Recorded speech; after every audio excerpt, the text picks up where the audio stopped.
Halo sahabatku, selamat datang kembali di channel Kita Bercerita. Kali ini akan menceritakan tentang saat menjadi TKI di Hong Kong. Aku bekerja sebagai sopir. Setiap hari aku dipaksa tidur sekamar dan melayani nafsu majikanku, seorang janda berusia 53 tahun. Ternyata, sebelum ceritanya dimulai, silahkan tulis di kolom komentar, dari kota mana saja kalian berasal. Jangan lupa tekan like dan subscribe, agar channel ini bisa berkembang, dan bisa memberikan cerita yang lebih menarik lagi. Langit malam Hong Kong selalu tampak begitu indah dari jendela kaca raksasa itu. Gemerlap lampu gedung pencakar langit di Victoria Peak berkilauan seperti taburan berlian di atas beludru hitam. Namun, bagi aku, Andre, pemandangan mahal itu tidak lebih dari sekadar penjara yang mengkilap. Namaku Andre. Sebuah nama yang mungkin terdengar unik, namun itulah identitasku. Aku adalah seorang pria sederhana dari sebuah desa kecil di Jawa Tengah. Aku bukan pria yang terlahur dari keluarga berada. Aku hanyalah seorang anak yang rela menjual harga dirinya demi sebuah panggilan yang lebih besar, menyelamatkan nyawa ibuku. Ibuku sedang berjuang keras di ruang ICU sebuah rumah sakit di Jakarta.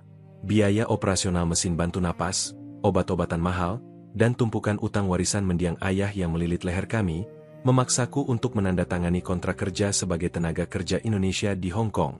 Agensi menjanjikan pekerjaan yang layak sebagai sopir pribadi bagi seorang pengusaha kaya. Gajinya 3 kali lipat dari standar sopir biasa. Angka yang cukup untuk melunasi utang dan membayar biaya rumah sakit ibuku hingga ia sembuh. Aku pikir, aku hanya akan mengemudikan mobil mewah, menjemput majikan, dan pulang ke asrama yang nyaman. Namun, realita di rumah kediaman keluarga Lee sama sekali tidak seperti yang dibayangkan. Rumah itu adalah sebuah mansion bergaya Eropa klasik yang megah, dingin, dan sunyi. Terletak di area elit yang dijaga ketat. Majikanku, Madam Lee, adalah seorang janda berusia 53 tahun. Ia adalah definisi dari wanita yang menakutkan. Tubuhnya tegap, tatapan matanya setajam elang, dan suaranya tidak pernah naik, namun selalu membuat para pegawai di rumah itu gemetar. Ia dikenal sebagai Ratu Es di kalangan pebisnis Hong Kong. Dingin, tegas, dan tidak kenal ampun. Malam pertamaku di rumah itu, aku sudah disambut oleh sebuah kenyataan yang meremukkan harga diriku sebagai seorang pria. Aku tidak diantar ke kamar asrama sopir di lantai dasar. Sebaliknya, kepala rumah tangga yang bernama Mrs. Lin, dengan tatapan merendahkan, menuntunku naik ke lantai 2. Ia berhenti tepat di depan pintu ganda kamar utama Madam Lee. "Mulai malam ini kamarmu," ucap Mrs. Lin datar, tanpa menatap mataku. "Jangan pernah membuat Madam Lee kecewa. Ingat, kontrakmu mengikat nyawamu di rumah ini."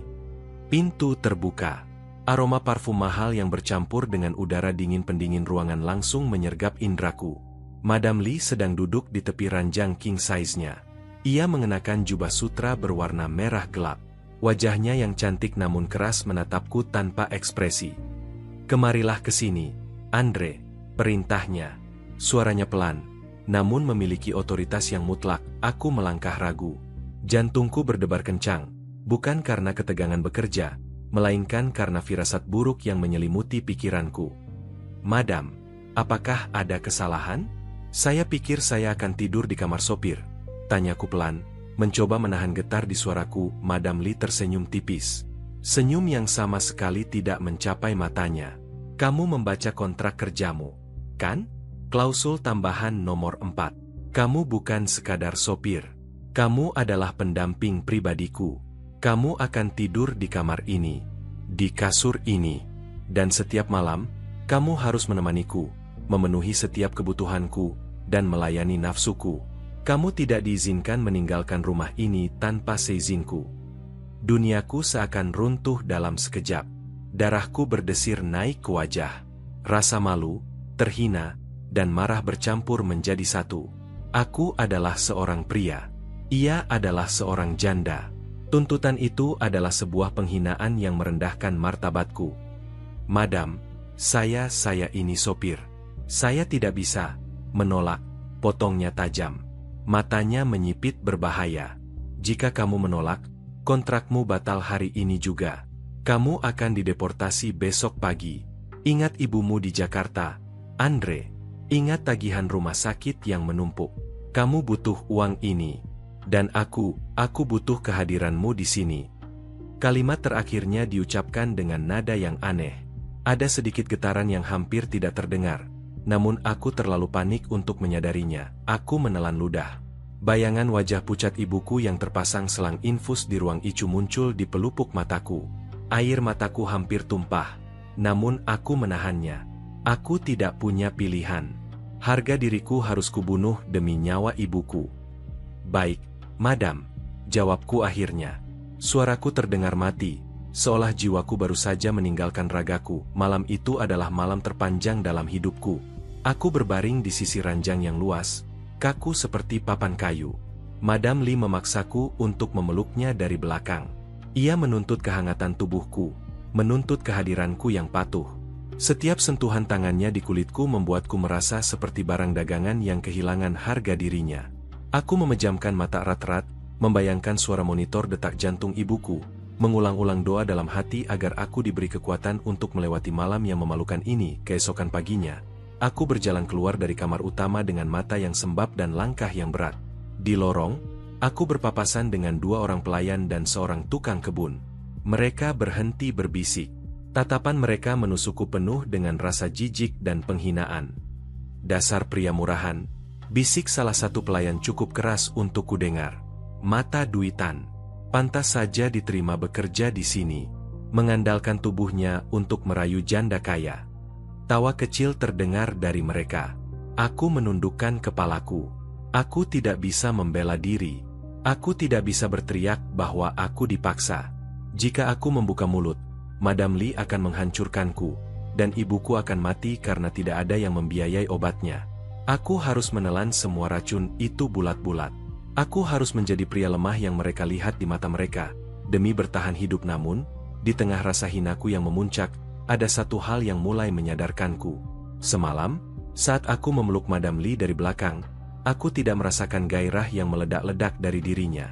Tubuh wanita berusia 53 tahun itu justru terasa gemetar. Dan di tengah malam yang sunyi, aku mendengar suara isak tangis yang sangat pelan, yang ia tahan sekuat tenaga di balik bantalnya. Seorang wanita yang memaksaku tidur sekamar dan melayaninya setiap malam, ternyata menangis dalam diam. Apa sebenarnya yang sedang terjadi di rumah mewah ini? Dan rahasia gelap apa yang sedang disembunyikan oleh Madam Lee di balik sikap dingin dan tuntutannya yang memalukan? Aku belum tahu bahwa malam-malam berikutnya tidak hanya akan menguji harga diriku, tetapi juga akan membongkar sebuah misteri masa lalu yang akan mengubah takdirku selamanya. Siang hari, topeng itu kembali terpasang dengan rapat. Aku kembali menjadi sopir pribadi yang tak kasat mata. Mengemudikan mobil hitam mengkilap membelah jalanan Hong Kong yang padat. Aku hanya bisa menatap Madam Lee melalui kaca spion tengah. Di hadapan para pebisnis, ia adalah singa betina yang kejam dan tak kenal ampun.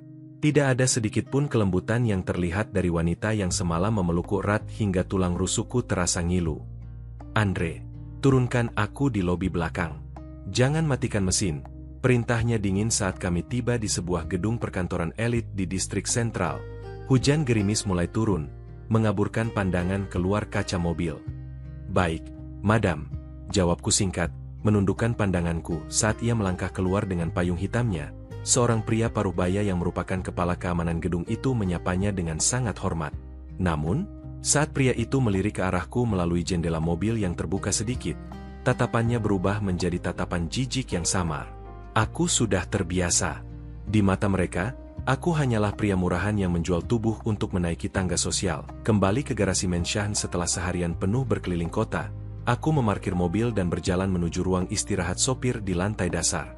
Namun, langkahku terhenti saat mendengar suara tawa kecil yang tertahan dari ruang pantry. Kasihannya, sopir baru itu, suara Mrs. Lin terdengar jelas, diikuti oleh desis dari beberapa pelayan. Tapi memang dasarnya pria tidak punya harga diri. Lihat saja matanya yang sembab pagi tadi. Pasti semalam dilayani habis-habisan oleh janda tua itu. Biarkan saja. Toh, dia yang mencari. Madam Lee kan butuh penghangat malam, dan dia kebetulan punya wajah yang lumayan untuk ukuran pekerja kasar. Sahut salah satu pelayan pria dengan nada meremehkan. Tanganku mengepal di sisi tubuhku. Kuku-kuku jariku menancap ke dalam telapak tangan hingga terasa perih. Ingin sekali aku mendobrak pintu itu dan berteriak bahwa aku dipaksa. Namun, bayangan monitor detak jantung ibuku di rumah sakit Jakarta langsung meruntuhkan keberanianku. Aku menarik napas panjang, membalikkan badan, dan memilih berjalan keluar melalui pintu belakang. Air mataku jatuh, namun aku usap dengan kasar. Aku harus kuat. Demi ibu, malam tiba.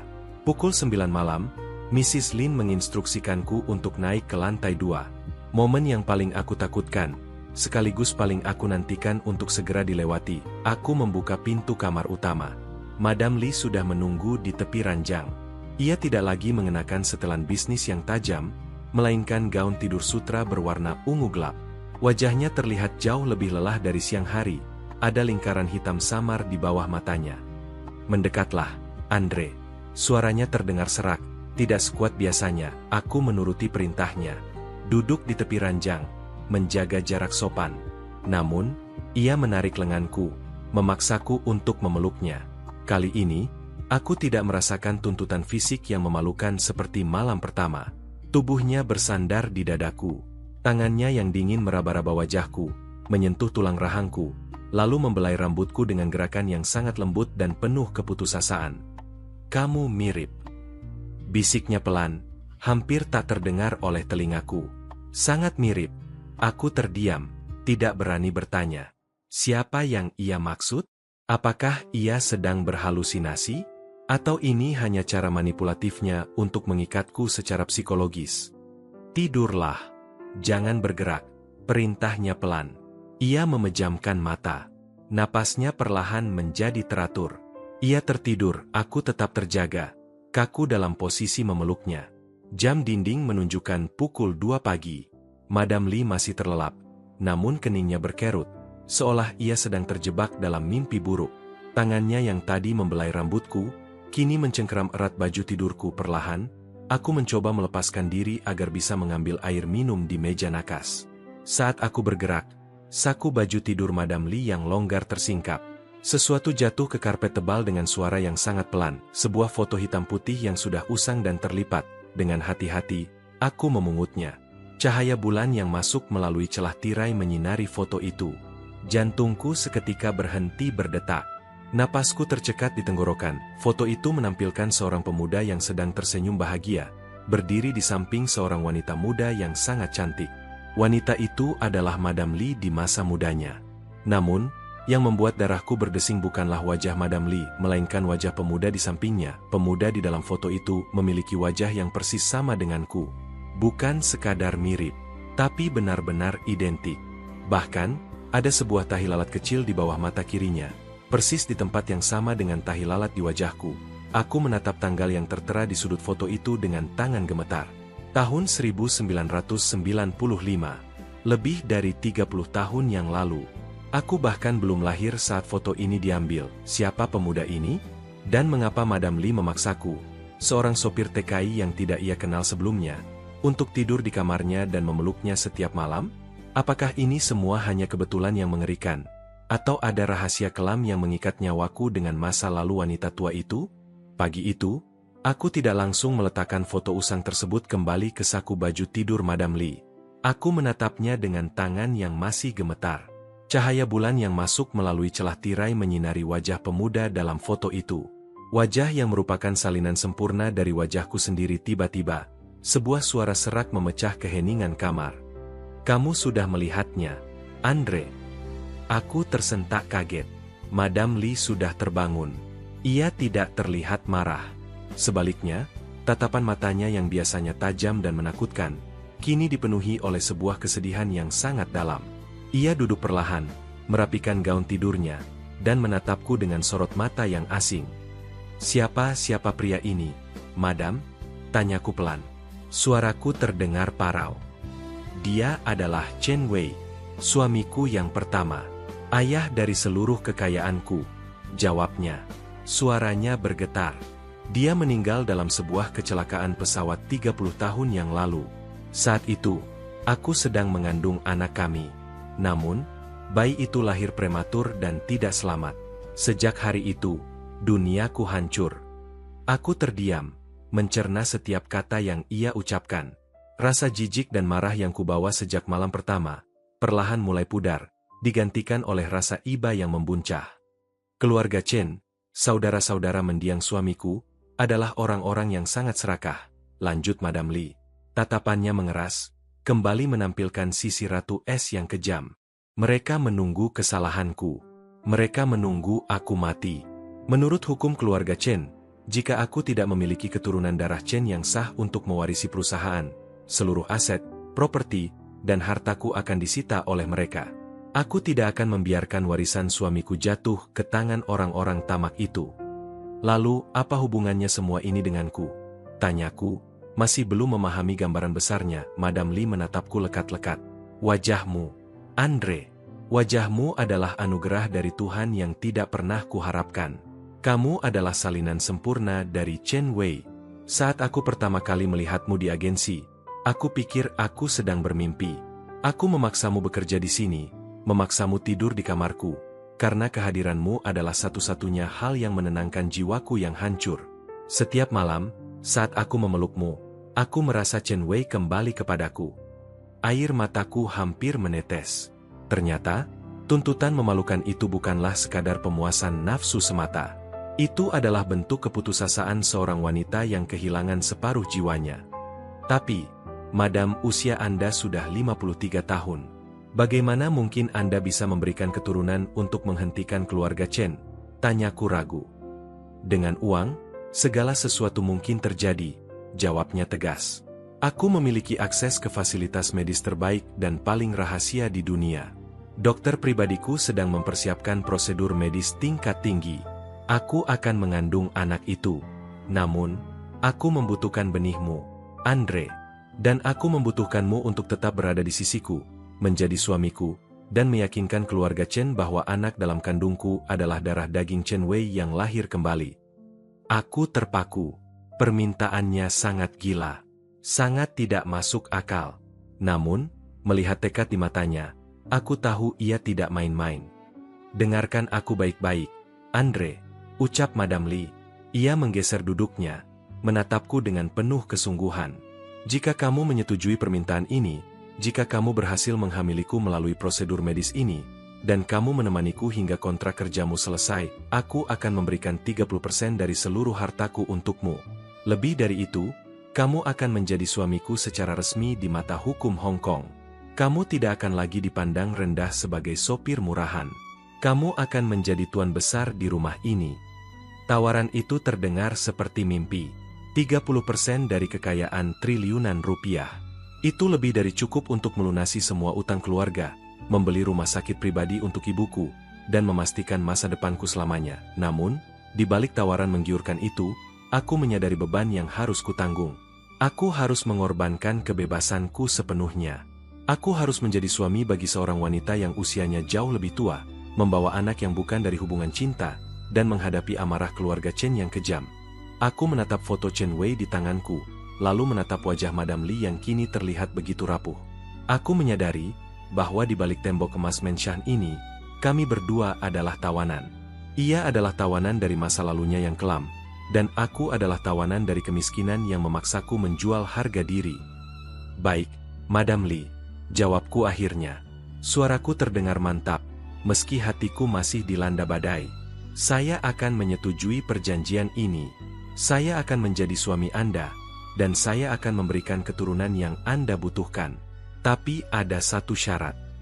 Madam Li mengangkat alisnya, sedikit terkejut dengan keberanianku. Apa syaratmu? Jangan perlakukan saya seperti barang. Jika saya harus menjadi suami Anda, perlakukan saya sebagai manusia. Pintaku tegas. Madam Li terdiam sejenak. Kemudian, untuk pertama kalinya sejak aku mengenalnya, sudut bibirnya tersenyum tulus. Senyum yang sangat indah dan penuh kehangatan. Kesepakatan, Andre, suamiku, bisiknya pelan. Malam itu, aku tidak lagi merasa terhina saat berbaring di sampingnya. Aku memeluknya, bukan sebagai seorang budak yang dipaksa, melainkan sebagai seorang pria yang sedang menghibur seorang wanita yang patah hati. Aku belum tahu bahwa keputusan ini akan menyeretku ke dalam perang saudara yang jauh lebih berbahaya, dan mengubah takdirku selamanya. Pagi berikutnya, suasana di Menshan keluarga Li berubah secara drastis. Madam Li mengumpulkan Mrs. Lin dan seluruh staf rumah tangga di ruang tengah yang megah. Aku berdiri tepat di belakangnya, menjaga posturku tetap tegak. Mulai hari ini, status Andre telah berubah, ucap Madam Lee dengan nada yang tidak toleran. Suaranya menggema di seluruh ruangan. Dia bukan lagi sekadar sopir pribadi. Dia adalah pendamping pribadiku, dan dia akan menemaniku di setiap kegiatan di dalam rumah ini. Jika ada satu orang pun dari kalian yang berani menunjukkan sikap tidak hormat, atau berbisik di belakangnya, kalian akan langsung dipecat tanpa pesangon. Mrs. Lin terkejut. Wajahnya yang biasanya sombong kini pucat pasi. Ia menatapku dengan campuran rasa takut dan tidak percaya. Aku hanya menundukkan kepalaku sedikit, menyembunyikan senyum tipis yang tidak sengaja terukir di bibirku. Siang harinya, sebuah mobil hitam tanpa plat nomor masuk langsung ke garasi bawah tanah. Dr. Shen, dokter pribadi kepercayaan Madam Lee, tiba untuk memulai persiapan medis.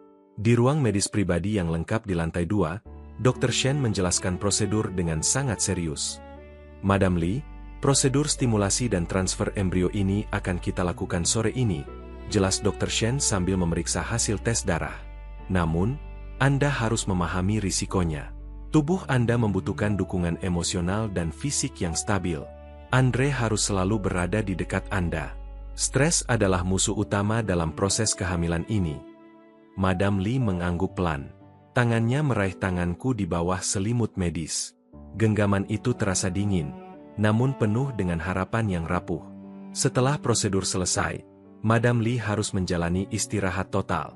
Aku duduk di kursi di samping tempat tidurnya, membaca buku dengan suara pelan agar ia bisa beristirahat. Di sela-sela waktu itu, aku menyempatkan diri menelepon rumah sakit di Jakarta. Suara ibuku yang lemah di seberang sana kembali membakar semangatku. Aku berjanji dalam hati, aku akan berhasil. Aku akan membawa pulang uang dan kesembuhan untuknya. Untuk pertama kalinya, aku melihat sisi rapuh dari wanita yang selama ini kutakuti. Ia bukan Ratu Es yang kejam. Ia hanyalah seorang istri yang berduka, seorang wanita yang berjuang sendirian mempertahankan warisan cinta suaminya. Perasaanku mulai berubah. Rasa hormat dan iba perlahan mengikis sisa-sisa kebencian di hatiku. Aku mulai menyadari bahwa Madam Lee adalah wanita yang luar biasa kuat. 3 hari berlalu. Kondisi Madam Lee mulai stabil, meskipun ia masih sering merasa mual dan kelelahan akibat hormon. Aku semakin dekat dengannya. Kami banyak berbicara tentang masa lalunya, tentang Chen Wei, dan tentang mimpinya yang kandas. Aku menyadari bahwa di balik ketegasannya, tersimpan hati yang sangat lembut.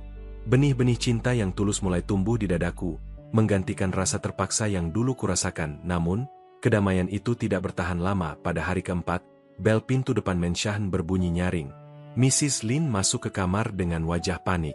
"Madam, maaf mengganggu istirahat Anda. Tapi, Tuan Chen Jian dari keluarga Chen datang tanpa pemberitahuan. Dia membawa beberapa pengacara dan memaksa ingin menemui Anda sekarang juga." Madam Lee langsung duduk tegak. Wajahnya yang tadi tenang kini berubah tegang. "Chen Jian? Apa urusannya dia datang ke sini? Dia pasti mencium sesuatu."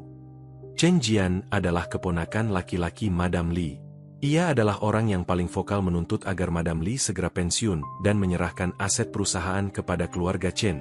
Kedatangannya yang tiba-tiba adalah sebuah ancaman yang nyata. "Madam, Anda tidak bisa turun. Kondisi Anda masih lemah," larangku dengan tegas. "Aku harus menemuinya. Andre, jika aku tidak muncul, mereka akan semakin curiga dan mungkin akan menggeledah rumah ini," jawabnya dengan napas yang memburu. Aku menatapnya dengan tatapan penuh keyakinan. "Tidak, Madam. Anda tetap di kamar. Biarkan saya yang menghadapinya. Ingat perjanjian kita. Saya adalah suami Anda, dan saya akan melindungi Anda dari serigala-serigala itu." Madam Lee menatapku dengan mata yang berkaca-kaca. Ia mengangguk pelan, menyerahkan kepercayaannya sepenuhnya padaku. "Hati-hati, Andre. Chen Jian adalah orang yang sangat licik dan tidak punya rasa malu." Aku merapikan kerah kemejaku, menarik napas panjang, dan melangkah keluar dari kamar. Aku bukan lagi Andre, sopir TKI yang hina. Malam ini, aku adalah tuan besar rumah ini. Aku akan menghadapi Chen Jian, dan aku tidak akan membiarkan siapapun mengganggu wanita yang kini mulai mengisi kekosongan di hatiku. Aku menuruni tangga utama Menshan dengan langkah yang terukur. Setiap langkah kakiku di atas marmer dingin itu terdengar seperti detak jam yang menghitung mundur. Di ruang tamu yang luas, Chen Jian sudah duduk dengan kaki tersilang di atas meja kaca mahal. Di sampingnya, dua orang pengacara berjas rapi duduk dengan map tebal di pangkuan mereka. Wajah Chen Jian, yang usianya sekitar 40 tahun, dipenuhi oleh kesombongan yang tidak disembunyikan. Matanya yang sipit menatapku dengan tatapan merendahkan, seolah aku adalah seekor serangga yang baru saja merayap masuk ke istananya. "Andre, ya?" Sapanya dengan nada yang dibuat-buat ramah. Sopir baru yang kabarnya sangat istimewa itu. "Bibimu, Madam Li, sedang tidak sehat.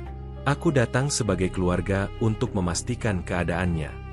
Aku berdiri tegak di tengah ruangan, menatapnya lurus ke mata. "Madam Li sedang beristirahat, Tuan Chen. Beliau berpesan agar Anda menyampaikan keperluan Anda kepadaku. Saya adalah orang yang mewakili beliau di rumah ini." Chen Jian tertawa kecil, tawa yang terdengar meremehkan. "Mewakili? Kamu? Seorang sopir rendahan dari Indonesia?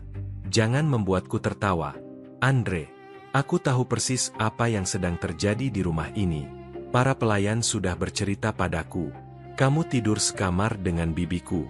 Kamu memanfaatkannya yang sedang kesepian. Kamu adalah parasit yang menghisap kekayaan keluarga Chen."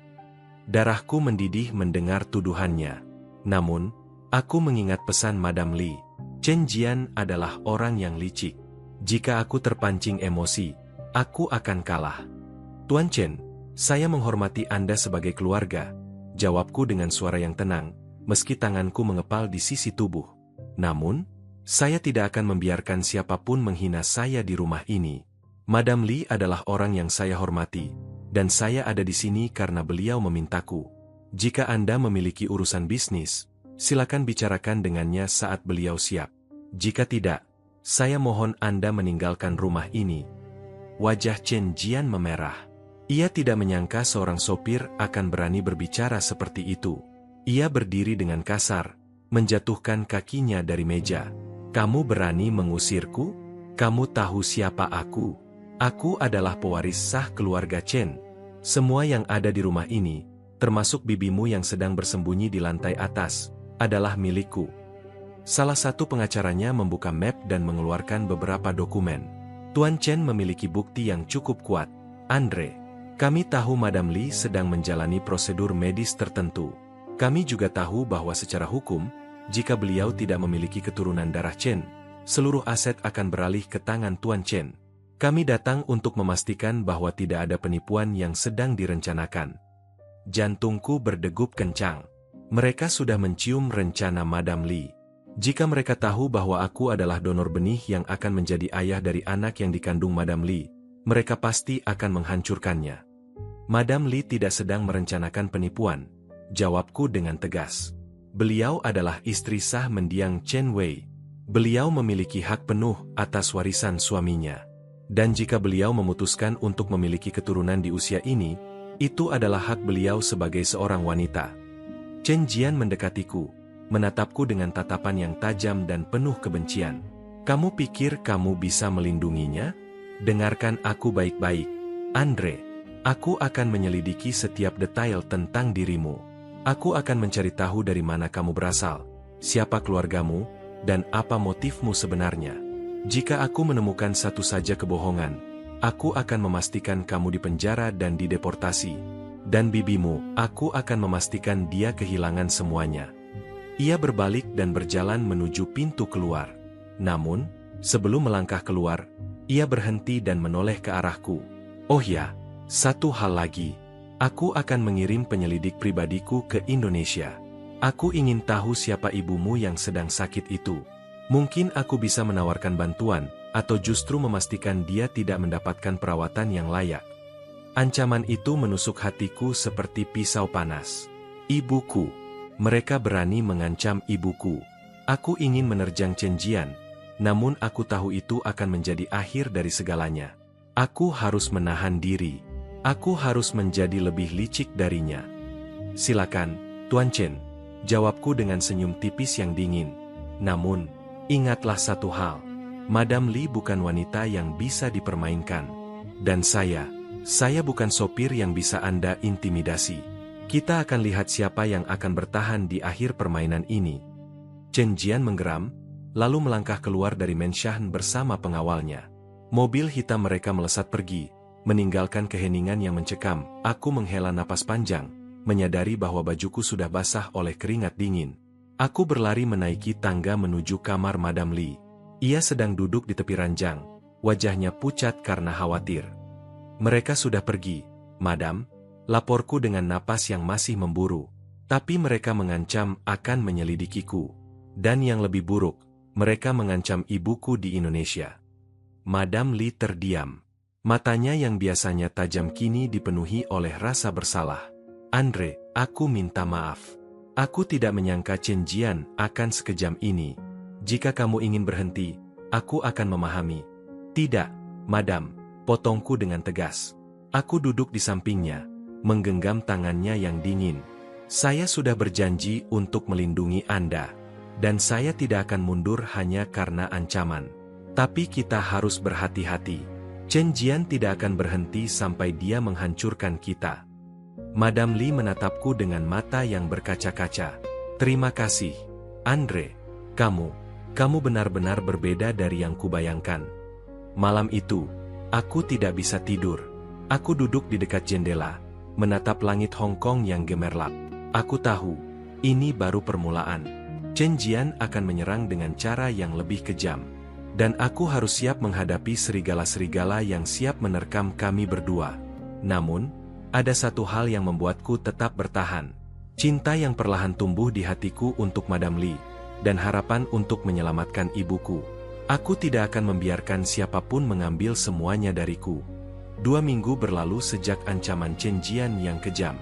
Kabar baik akhirnya datang dari Dr. Shen. Hasil tes darah dan USG awal mengonfirmasi bahwa Madam Lee positif hamil. Kehidupan di Mansion sedikit lebih hangat. Aku tidak lagi tidur di lantai atau di kursi. Aku tidur di samping Madam Lee, memeluknya dengan penuh kasih sayang. Perasaanku padanya telah berubah total. Aku tidak lagi melihatnya sebagai majikan yang dingin, melainkan sebagai wanita yang aku cintai, sebagai ibu dari anakku yang sedang tumbuh. Namun, kebahagiaan itu hancur berkeping-keping pada suatu sore yang mendung. Suara dentuman keras terdengar dari pintu utama Mansion. Bukan bel pintu yang berbunyi, melainkan suara kayu yang dipaksa terbuka secara paksa. Aku yang sedang membacakan buku untuk Madam Lee langsung melompat dari tempat tidur. Jantungku berdegup kencang, firasat buruk menyelimuti pikiranku. "Andre, ada apa?" tanya Madam Lee dengan suara gemetar. Ia memegang perutnya yang masih rata, wajahnya pucat pasi. "Tuan Chen, dia membawa orang-orang bersenjata," jawabku singkat. Aku menyuruh Madam Lee bersembunyi di dalam kamar mandi utama yang memiliki ventilasi aman. Lalu aku melangkah keluar menuju lorong. Di ruang tengah, Chen Jian berdiri dengan angkuh. Di belakangnya, ada 4 pria berbadan besar yang merupakan keamanan pribadinya, serta seorang pengacara yang memegang map tebal. Mrs. Lin berdiri di sudut ruangan, menundukkan kepalanya dengan rasa bersalah. Ternyata, dialah yang membocorkan jadwal pemeriksaan medis Dr. Shen kepada Chen Jian. "Selamat siang, Andre. Atau harus kupanggil Tuan Besar palsu?" ejek Chen Jian. Ia melempar sebuah tablet ke atas meja kaca. Layar tablet itu menyala, menampilkan siaran langsung dari sebuah ruang ICU. Napasku terhenti. Darahku seolah membeku. Di layar itu, terlihat ibuku yang terbaring lemah dengan selang infus dan mesin bantu napas. Di samping tempat tidur ibuku, berdiri 2 orang pria berjas hitam yang tidak kukenal. "Ibumu membutuhkan banyak uang, Andre," ucap Chen Jian dengan senyum yang sangat licik. Rumah sakit tempatnya dirawat ternyata memiliki utang besar pada salah satu perusahaan milik keluargaku. Hari ini, kami mengambil alih utang itu. Artinya, nyawa ibumu sekarang ada di tanganku. Rasa marah yang membakar dadaku hampir meledakkan kepalaku. Aku ingin menerjang Chen Jian. Aku ingin mencekiknya sampai ia mati. Namun, tatapan mata ibuku di layar itu menahanku. Ia terlihat tenang, tidak menyadari bahaya yang mengancamnya. "Apa maumu, Chen Jian?" tanyaku dengan suara yang bergetar menahan amarah. Pengacaranya maju selangkah, menyodorkan sebuah dokumen. "Tuan Chen menuntut agar Anda menandatangani surat pengakuan ini. Isinya menyatakan bahwa Anda telah memaksa Madam Lee melakukan prosedur medis ilegal, bahwa Anda adalah penculik yang memanfaatkan kondisi mental Madam Lee yang tidak stabil. Jika Anda menandatangani ini, Anda akan dideportasi, dan nyawa ibumu akan selamat. Dan jika aku menolak, tantangku, maka mesin bantu napas ibumu akan tiba-tiba mati malam ini juga, ancam Chen Jian dingin. Pilihannya sederhana, Andre, harga dirimu, atau nyawa ibumu. Ini adalah puncak dari segala penderitaanku. Aku telah menjual harga diriku demi ibuku. Dan sekarang, mereka menggunakan ibuku untuk menghancurkan harga diriku yang tersisa. Air mataku jatuh. Rasa sakit di dadaku tidak tertahankan. Tiba-tiba, suara langkah kaki terdengar dari tangga. Madam Li muncul. Ia tidak bersembunyi. Ia berjalan dengan tertatih, menopang tubuhnya pada pegangan tangga. Wajahnya pucat, namun matanya menyala dengan api yang belum pernah kulihat sebelumnya. "Jangan dengarkan dia, Andre," teriak Madam Li. Suaranya menggema di seluruh ruangan, penuh dengan otoritas seorang ratu yang sedang melindungi sarangnya. "Chen Jian, kamu pikir kamu bisa mengintimidasi keluargaku di rumahku sendiri?" Chen Jian tertawa meremehkan. "Bibi, kamu sedang tidak sehat. Otakmu sudah dicuci oleh sopir murahan ini. Tanda tangani surat penyerahan aset ini, dan aku akan membiarkan kalian berdua hidup tenang." Madam Li turun dari tangga, berjalan memelukku. Ia menatap Chen Jian dengan tatapan yang mematikan. "Kamu salah, Chen Jian. Aku tidak sedang dicuci otak. Aku sedang jatuh cinta. Dan aku tidak akan membiarkan kamu menyentuh satu helai rambut pun dari suamiku, atau anak yang ada di dalam kandungku." Madam Li menoleh kepadaku, lalu berbisik pelan. "Andre, ingat brankas di ruang kerjaku. Ada dokumen asli yang membuktikan penggelapan dana yang dilakukan ayah Chen Jian puluhan tahun lalu. Jika kamu menyentuh tombol merah di mejaku, dokumen itu akan terkirim ke kepolisian dan seluruh media di Hong Kong. Keluarga Chen akan hancur dalam semalam." Mata Chen Jian melebar. Wajah sombongnya seketika luruh, digantikan oleh rasa panik yang luar biasa. Konflik ini telah mencapai puncaknya. Tidak ada lagi jalan untuk mundur. Aku harus memilih antara menekan tombol itu dan menghancurkan keluarga Chen, atau menyerah dan kehilangan ibuku. Aku menatap layar tablet yang menampilkan wajah ibuku. Aku menatap Madam Li yang berdiri tegak di sisiku. Dan aku menatap Chen Jian yang kini gemetar. Perang sesungguhnya baru saja dimulai. Ruangan itu terasa begitu sesak dan mencekam. Napasku memburu, menatap layar tablet yang menampilkan wajah ibuku. Jari telunjuk Madam Li melayang tepat di atas tombol merah di atas meja kerjanya. Chen Jian dan anak buahnya menatap kami dengan tatapan ngeri, namun tangan mereka sudah siap di dalam jaket, menyembunyikan senjata tajam. "Jangan bergerak, Chen Jian," perintah Madam Li. Suaranya tidak bergetar sedikit pun, ia tetap memegang kendali penuh. "Satu sentuhan pada anak buahku, dan tombol ini akan tertekan. Reputasimu, keluargamu, dan seluruh kekayaanmu akan hancur dalam 5 menit. Aku tidak bisa tinggal diam melihat ancaman itu." Dengan sekuat tenaga, aku menerjang ke arah meja, bukan untuk menekan tombol, melainkan untuk merebut tablet dari tangan Chen Jian. Aku membanting tablet itu ke lantai marmer hingga hancur berkeping-keping. Layar yang menampilkan ibuku mati seketika. "Kamu!" teriak Chen Jian marah. Ia menarik sesuatu dari dalam jaketnya dengan gerakan cepat, namun, sebelum ia bisa melakukannya, suara sirine yang memekakan telinga terdengar dari luar menshan. Lampu merah dan biru berkedip-kedip, menyinari kaca jendela ruang tamu yang besar. Puluhan petugas kepolisian Hong Kong, dilengkapi dengan peralatan anti huru-hara, mendobrak pintu utama dengan keras. "Chen Jian, Anda ditangkap atas tuduhan pemerasan, penyanderaan, dan pelanggaran hukum berat," teriak seorang inspektur polisi dengan lantang. Chen Jian pucat pasi. Senjata yang baru setengah ia keluarkan terjatuh ke lantai. Anak buahnya langsung dilucuti dan diborgol dengan cepat. Mrs. Lin, yang sedari tadi berdiri gemetar di sudut ruangan, langsung berlutut dan menangis memohon ampun. Namun, 2 polisi wanita langsung menariknya ke samping untuk diinterogasi atas tuduhan pengkhianatan data perusahaan. Aku jatuh terduduk di lantai, napasku tersengal-sengal. Tanganku masih gemetar hebat. Aku menatap pecahan tablet itu, lalu menatap Madam Li. Wanita itu berjalan perlahan menghampiriku. Ia berlutut, mengabaikan perutnya yang sedang mengandung, dan memelukku erat. "Ibumu aman, Andre," bisiknya di telingaku. Air mataku langsung tumpah membasahi pipinya. 2 hari yang lalu, saat aku mencium gelagat buruk dari Chen Jian, aku sudah menyewa tim keamanan pribadiku di Jakarta. Mereka memindahkan ibumu ke rumah sakit swasta yang paling aman, dan memutus akses jaringan rumah sakit lamanya. Rekaman di tablet itu hanyalah video log yang sengaja kubiarkan aktif untuk memancingnya melakukan kesalahan fatal di rumahku. Aku menangis seperti anak kecil di pelukannya. Rasa takut, marah, dan lega bercampur menjadi satu. Semua beban yang menghimpit dadaku selama berbulan-bulan akhirnya runtuh. Chen Jian telah kalah. Ibuku selamat. Dan Madam Li, wanita ini telah melakukan segalanya untuk melindungiku. Malam itu, Menshan kembali sunyi. Chen Jian dan komplotannya telah dibawa ke penjara. Pengacara keluarga Chen yang korup juga sedang diperiksa oleh pihak berwajib. Warisan mendiang Chen Wei kini aman sepenuhnya dalam genggaman Madam Li. Tidak ada lagi yang bisa menggugat, tidak ada lagi yang bisa mengancam. Namun, di tengah kemenangan itu, aku menyadari satu hal yang sangat penting.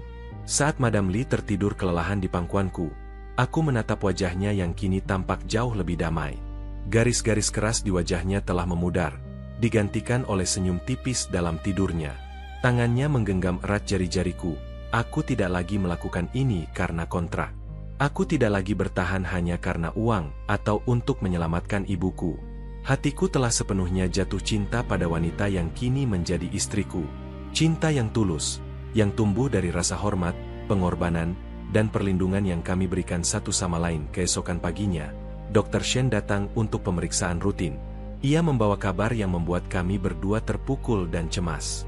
Kondisi kehamilan Madam Li mulai menunjukkan tanda-tanda komplikasi serius akibat usia dan stres berat yang ia alami selama ini.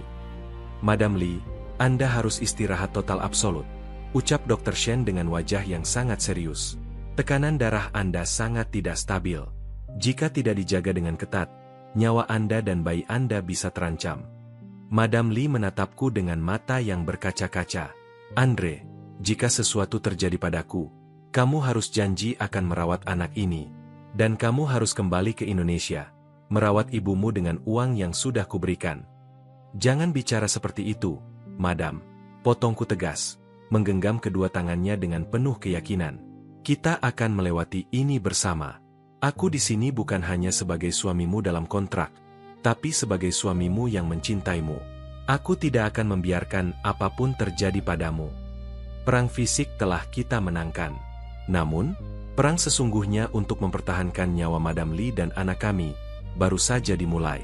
Aku harus menjadi pilar yang kuat, bukan hanya untuk diriku, tetapi untuk keluarga kecil yang sedang kami bangun di tengah badai. 6 bulan berikutnya adalah masa-masa paling menegangkan, sekaligus paling indah dalam hidupku. Madam Li harus menjalani perawatan intensif di rumah sakit swasta terbaik di Hong Kong. Aku meninggalkan semua pekerjaanku sebagai sopir, dan sepenuhnya menjadi suami yang mendampingi istrinya 24 jam sehari. Aku menyuapinya makan, membacakan buku, dan mengelus perutnya yang semakin membesar setiap malam. Dr. Shen bekerja keras memantau setiap detak jantung bayi, dan setiap perubahan tekanan darah Madam Li. Ada beberapa kali kondisi Madam Li memburuk, yang membuatnya harus dilarikan ke ruang operasi darurat. Namun, setiap kali aku merasa putus asa, Madam Li selalu menggenggam tanganku, dan berbisik bahwa ia akan bertahan demi aku, serta demi anak kami. Pada suatu malam yang hujan, saat usia kandungan memasuki bulan ke-8, air ketuban Madam Li pecah. Aku panik, namun aku berusaha tetap tenang. Aku menggendongnya masuk ke dalam mobil, dan memacu kendaraan membelah jalanan Hong Kong yang licin. Sesampainya di rumah sakit, tim medis sudah siap menunggu. Aku hanya bisa berdoa di luar ruang bersalin, mencium kalung yang berisi foto ibuku, dan memohon pada Tuhan agar menyelamatkan wanita yang kini menjadi seluruh duniaku. Setelah berjam-jam menunggu, seorang perawat keluar dengan senyum lebar di wajahnya. Selamat, Tuan Andre. Istri Anda selamat, dan Anda telah dikaruniai seorang bayi laki-laki yang sangat sehat. Air mataku tumpah tanpa bisa kutahan. Aku berlari masuk ke ruang pemulihan. Madam Li terlihat sangat lelah, namun senyum di wajahnya adalah senyum terindah yang pernah kulihat. Ia menggendong bayi mungil yang memiliki mata dan senyum yang persis seperti wajahku. Kita berhasil, Andre, bisiknya lemah. Dia sempurna. Aku mencium keningnya, lalu mencium kening bayi kami. Malam itu, Aku menyadari bahwa aku tidak lagi terikat oleh kontrak, atau oleh rasa hutang budi. Aku terikat oleh cinta yang tulus, oleh ikatan keluarga yang telah kami bangun dari abu dan air mata. Waktu berlalu dengan sangat cepat. 2 tahun kemudian, kontrak kerjaku sebagai TKI di Hong Kong secara resmi berakhir. Secara hukum, aku bebas untuk pulang ke Indonesia. Uang 30% dari harta Madam Lee sudah ditransfer ke rekeningku, sebuah jumlah yang cukup untuk merawat ibuku hingga 7 turunan. Namun, saat pengacara menyodorkan dokumen kepulanganku, aku menolaknya dengan halus. Aku menatap Madam Lee yang sedang bermain dengan putra kami di taman belakang mansion. Hatiku sudah bulat. Aku tidak bisa membayangkan hidup tanpanya. Malam itu, aku berlutut di hadapan Madam Lee. Bukan sebagai sopir, bukan sebagai pria yang terikat kontrak, melainkan sebagai seorang pria yang mencintai wanita itu dengan segenap jiwanya. Madam Lee, atau lebih tepat kupanggil, Li Hua, ucapku lembut, menggunakan nama aslinya untuk pertama kalinya. Kontrak kita sudah selesai. Kamu bebas mencari pria yang lebih muda, atau hidup tenang tanpa beban. Tapi izinkan aku untuk tetap di sisimu, bukan sebagai karyawan, melainkan sebagai suamimu yang sah. Karena aku sudah terlanjur jatuh cinta padamu. Madam Lee menangis terharu. Ia memelukku erat, dan berbisik bahwa ia juga tidak ingin melepasku. Minggu berikutnya, kami menikah secara resmi di hadapan hukum Hong Kong dan agama yang kupeluk. Aku bukan lagi sopir TKI, aku adalah tuan besar yang sah, suami dari Li Hua, dan ayah dari putra kami. Langkah pertama kami setelah pernikahan adalah terbang ke Jakarta. Aku membawa istri dan anakku ke desa tempat ibuku tinggal. Rumah tua kami telah direnovasi menjadi villa yang nyaman. Ibuku, yang kini telah pulih berkat perawatan terbaik, menyambutku dengan air mata kebahagiaan. Ia memelukku erat, lalu menatap Madam Lee dengan penuh kasih sayang. Terima kasih sudah merawat anakku, Nak, ucap ibuku pada Madam Lee. Madam Lee tersenyum, lalu mencium tangan ibuku dengan hormat. Terima kasih juga, Bu, karena ibu telah melahirkan pria terbaik yang pernah aku temui. Kami tinggal di Indonesia selama 6 bulan, merawat ibuku, dan memperkenalkan putra kami pada keluarga besarku. Kehidupan di desa yang tenang membuat Madam Lee jauh lebih bahagia, jauh dari tekanan bisnis di Hong Kong. Namun, kami tahu bahwa tanggung jawab kami masih menanti di kota yang tidak pernah tidur itu. Akhirnya, kami memutuskan untuk kembali ke Hong Kong. Namun kali ini, bukan sebagai majikan dan sopir, melainkan sebagai pasangan suami istri yang mengelola yayasan amal dan bisnis keluarga Chen. Kami menggunakan kekayaan itu untuk membantu ribuan TKI yang senasib denganku dulu, memberikan mereka perlindungan hukum, dan memastikan tidak ada lagi yang terjebak dalam kontrak yang merendahkan martabat. Setiap malam, saat aku memeluk Madam Lee di kamar yang sama yang dulu menjadi sangkar emasku, aku bersyukur pada Tuhan. Dari sebuah penghinaan, lahir sebuah cinta yang agung. Dari sebuah paksaan, lahir sebuah keluarga yang utuh. Kisahku membuktikan bahwa tidak ada badai yang tidak bisa dilalui, selama kita memiliki cinta dan keyakinan. Dan aku, Andre, pria sederhana dari Jawa Tengah, kini hidup bahagia selamanya bersama wanita yang mencintaiku, di puncak Victoria, menatap bintang-bintang yang bersinar terang untuk kami. Dari kisah tadi, kita belajar bahwa setiap perjalanan hidup selalu membawa pesan yang berharga. Semoga ada hikmah yang bisa kita petik bersama hari ini. Kalau kalian suka dengan cerita seperti ini, silakan tekan tombol like dan subscribe sebagai bentuk dukungan kamu untuk channel ini. Terima kasih sudah meluangkan waktu kalian. Tetaplah menjadi bagian dari channel Kita Bercerita ini, dan sampai jumpa di kisah inspiratif berikutnya.